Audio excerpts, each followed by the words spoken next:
इस कार्यक्रम के पुण्यार्जक हैं विद्या अरह गुरु भक्त परिवार संघ, श्री राजेश लीना जैन, निकेत प्रियंका जैन, सजल प्रज्ञा जैन, सुनील समता जैन एवं पारस, रागनी अद्विक, सम्यक जैन समस्त परिवार बीना मध्य प्रदेश, श्रीमती चंपा जैन शिक्षिका, संजय संगीता, शरद रश्मि, अक्षत, आर्या, अर्क, तीर्थ समस्त जैन परिवार बीना मध्य प्रदेश, श्री गुलझारी लाल, चिरौंजी बाई, प्रदीप, रिंकू जैन, कुमारी प्रियंका, शैली, शालिनी आदि समस्त नौगांव परिवार बीना मध्य प्रदेश, श्री चंद्रभान चंदा जैन, एडवोकेट आशीष ऋचा, अभिषेक, नेहा, आनंद, अनय, आगम, अनवी, आशिका जैन समस्त जैन परिवार बीना मध्य प्रदेश, श्री पदम चंद, श्रीमती अंगूरी बाई, धर्मेंद्र, सुषमा, वीरेंद्र, ममता, रविंद्र, डिम्पल, विपिन भैया एवं अभय, आगम, हिमांशु, मिष्ठी, दीक्षा समस्त जैन परिवार, पदम श्री वेयर हाउस महावीर भोजनालय बीना मध्य प्रदेश, श्री मातेश्वरी शांति by, Shri Masab PC Jain, Shrimati Vimla बहन जी, आलोक, रीना जैन, मीठी, स्वीटी समस्त जैन परिवार बीना मध्य प्रदेश,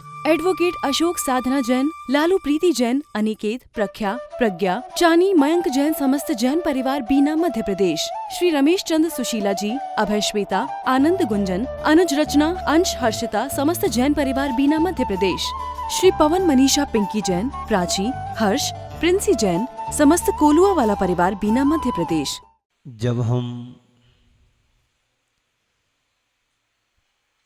इस संसार पर दृष्टिपात करते हैं, जहाँ जहाँ हमारी दृष्टि जाती है वहाँ वहाँ हमारे लिए एक रूपता दिखाई नहीं देती है। कोई छोटा दिखाई देता है तो कोई बड़ा दिखाई देता है, कोई सुखी नजर आता है तो कोई दुखी नजर आता है, कोई संपन्नता, किसी के जीवन में संपन्नता दिखाई देती है तो किसी के जीवन में विपन्नता दिखाई देती है। और ये सारा पैसा आप छोटे भाई के नाम कर दीजिए।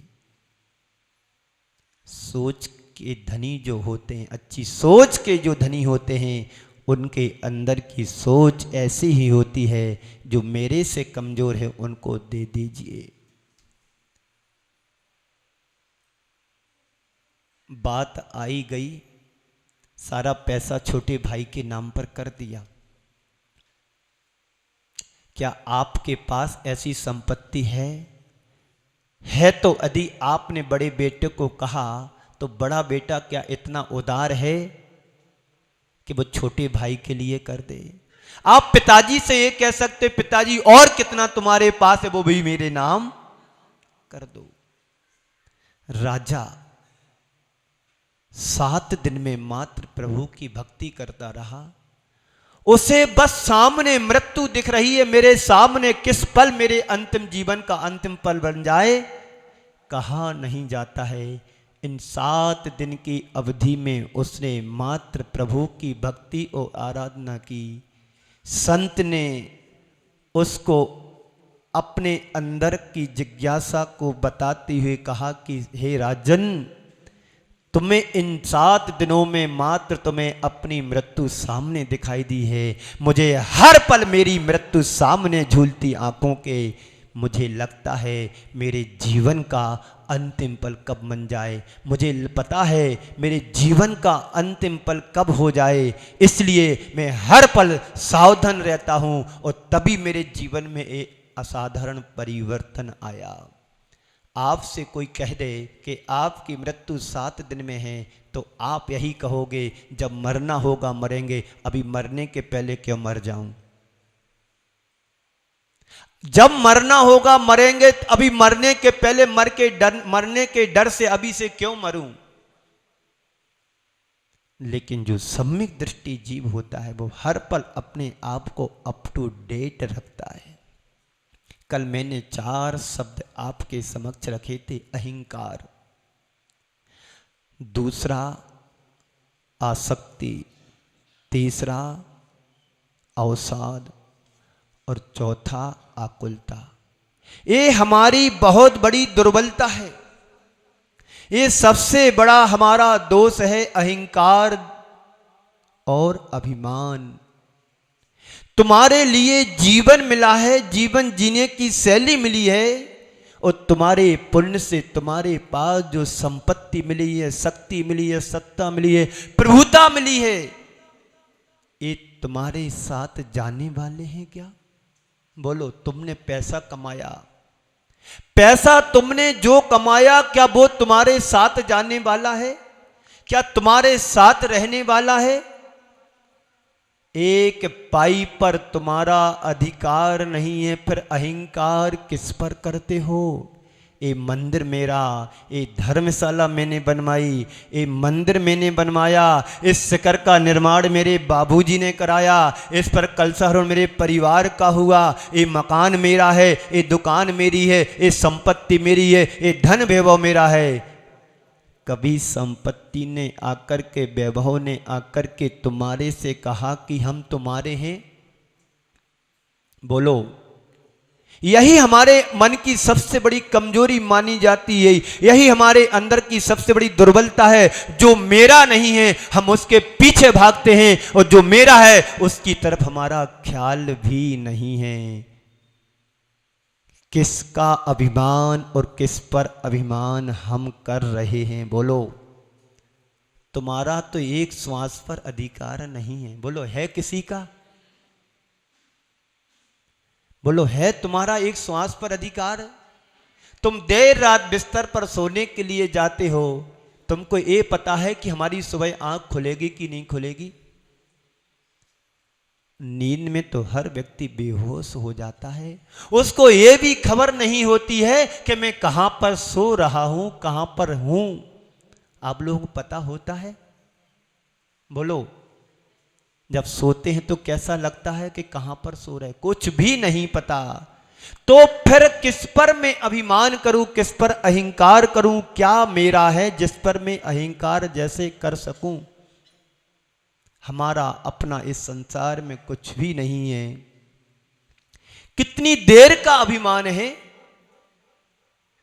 पल बदलते ही तुम्हारा सब कुछ नाश होने वाला है। जो संसार में तुमने पाया है वो सब क्षण भंगुर है, नाशवान है। मेरा जीवन भी शाश्वत नहीं है, बाहर से जोड़ी हुई संपत्ति भी मेरी नहीं है, बाहर से एकत्रित किया हुआ धन भी मेरा नहीं है। मैंने रोज कहता हूं, आंख खुली सपना गया, आंख खुली सपना गया, आंख मिची अपना गया, तू 2 दिन का मेहमान है, सांस रुकी दफना गया। ये जीवन का यथार्थ है। इस यथार्थ को जो पहचान लेता है, अपनी आत्मा की जो पहचान कर लेता है, वो संसार में फिर कभी किसी भी चीज पर अभिमान और अहंकार नहीं करता है। उसको पता होता है कि मेरा अपना नहीं है। जितने भी इस संसार में आए हैं कुछ समय के लिए आए हैं। बोलो, परमानेंट कोई यहां पर है? सरकारी नौकरी भी परमानेंट नहीं है, जीवन जो हमारा परमानेंट नहीं है, सब टेम्परेरी बन करके आए हैं। उनको तो देखो जो जन्म ही नहीं ले पाए, जन्म भी ले लिया तो युवा अवस्था भी नहीं देख पाए, युवा भी बन गए तो प्रौढ़ अवस्था को प्राप्त नहीं हो पाए, और प्रौढ़ भी बन गए तो बुढ़ापा भी नहीं देख पाए। क्या है तुम्हारा और क्या तुम्हारे हाथ में है? फिर किस पर अभिमान करूं? बोलो, अध्यक्ष साहब बैठना ही रहना, मैं तो नाम बोलता, खड़े नहीं होना। उदाहरण देना पड़ता है, किसी को तो टारगेट करना पड़ेगा ना। फिर किस पर मेरा अहंकार है? सुंदर पत्नी मिल गई, इस पर अहंकार करो।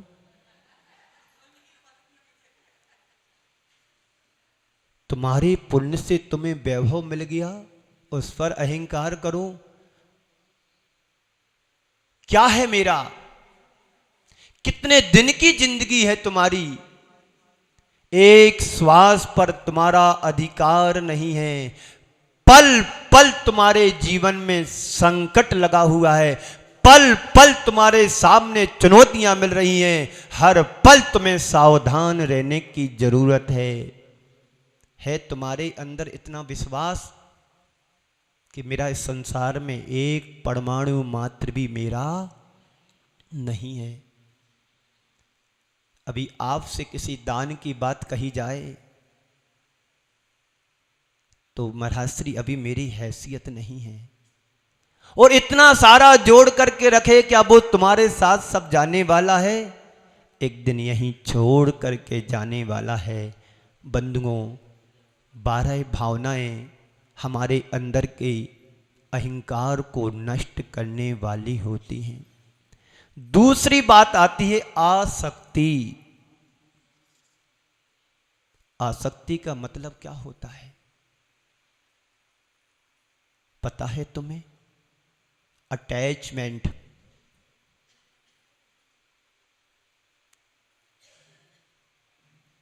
थोड़ी दृष्टि दौड़ा करके देखो, राजा को रंक को राजा बनते देर नहीं लगती है। करोड़पति को रोडपति और रोडपति को करोड़पति बनते देर नहीं लगती है। आए दिन हम रोज सुनते हैं, शिखर पर रहने वाला सतह पर आ जाता है और सतह पर रहने वाला शिखर पर पहुंच जाता है। इस संसार का यथार्थ चित्रण है कि नहीं? आप अपने अतीत के जीवन को देखें। जब तुम्हारे घर में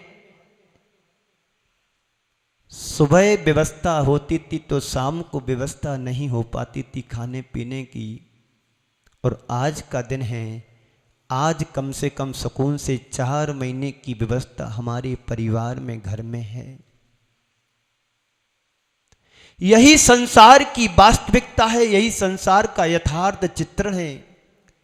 कब राजा रंक बन जाए और कब रंक राजा बन जाए। एक नगर में राजा बनने का चुनाव हाथी के द्वारा होता था। हाथी के सूंड में माला को पहना दिया जाता था और वो माला हाथी जिसके गले में डाल दे वो वहां का राजा नियुक्त किया जाता था। एक दिन एक व्यक्ति का एक उस नगर में प्रवेश हुआ और उस नगर में उस दिन राजा का चुनाव था। हाथी घूमता घूमता गया, उस व्यक्ति के गले में सूंड में माला को पहना दिया और वो राजा बन गया। वहां के कानून को सुनाते हुए कहा कि जो भी इस राज्य 5 वर्ष के लिए शासन करता है इस नगर में, राजा के पद पर नगर के बाजू से बहती हुई नदी मगर घड़ियालों से भरी हुई नदी है, और जैसे 5 वर्ष का शासन पूरा होता है उस व्यक्ति को हाथी पे बैठा करके नदी के किनारे, घाट के किनारे उतार दिया जाता है। वो वापस नगर में नहीं आ सकता है और मगरमच्छों घड़ियालों भरी नदी में उसका समाप्त जीवन हो जाता है। राजा, उस व्यक्ति को, बने हुई राजा को थोड़ी चिंता तो हुई। उसने मन में फिर सकारात्मक सोचा, कोई बात नहीं, 5 वर्ष का समय होता है, कम समय नहीं है, मैं देखता हूं इन 5 वर्षों में मैं क्या कर सकता हूं। उस राजा ने 5 वर्षों में जो कार्य किया, हर जनता के दिल पर अपना शासन करना शुरू कर दिया। और उसने नदी पर एक सुंदर पुल बनवाया।